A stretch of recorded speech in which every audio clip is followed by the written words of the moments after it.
வணக்கம். விஜய் சார் அவர்களுக்கு தான் இன்றைய பதிவு. மித்ரா டைம்ஸ் சார்பாக நாங்க ஒரு பொதுவான கருத்தை நாங்க சொல்றோம். எம்ஜிஆர் எந்த அளவுக்கு வெற்றி பெற்றாரோ, அதோட நீங்க அமோகமான வாக்கு எண்ணிக்கையில நீங்க வெற்றி பெற்றிருக்கீங்க. அது மக்கள், உங்கள் ரசிகர்கள் எல்லாம் நீங்க வர வேணும்னு சொல்லி ஒரு பெரிய ஆதரவு உங்களுக்கு. எம்ஜிஆர் ஜெயிச்சு வந்ததுக்கு அப்புறம், அப்ப இருந்த காங்கிரஸ் கவர்மெண்ட்டு சென்ட்ரல் ஆட்சி பண்ணாங்க. உடனே அவர் என்ன பண்றாருன்னா, இந்திரா காந்தி அம்மையார கூப்பிட்டு, நீங்க பதவிக்கு வரணும். ஒன்லி சென்ட்ரல் கவர்மெண்ட் கூட இணைஞ்சு ஒண்ணா மக்களுக்காக வேண்டி செயல்பட ஆரம்பிச்சிட்டாரு.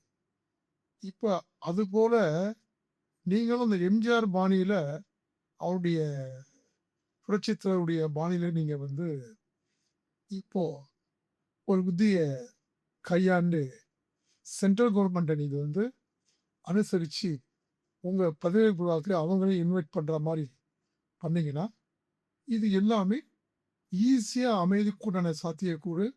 நீங்க சட்டசபையிலேயே எல்லாமே நிரூபிக்கலாம். இந்த அளவுக்கு ஆளுநர் அத வைக்க மாட்டாரு. லோக்சபால நீங்க கொண்டு போய் குடுத்துருக்கீங்க. நிறைய கோர்ட்டுடைய கோட்பாடுகள்லாம் கோட் பண்ணி, அந்த ஆர்டர்லாம் கூட காத்துருக்கீங்க. அதெல்லாம் 2 பேரு சாணக்கியர்கள்.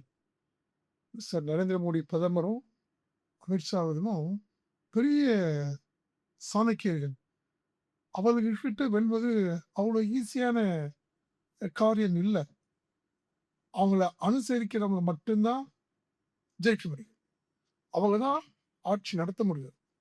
அவரை எதிர்த்து நீங்க இந்தியால ஆட்சி நடத்துறதுன்றது ரொம்ப கஷ்டம்.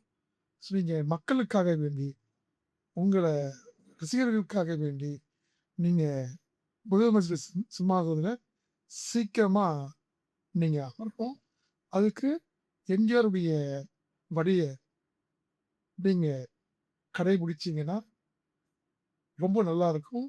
மக்களுக்கும், தமிழ்நாட்டுக்கு எல்லா தேவைகளும் பூர்த்தியாகும் என்று இந்த தருணத்துல நான் என்னுடைய ஒப்பீனியன தெரிவித்துக்கிறேன். நன்றி, வணக்கம்.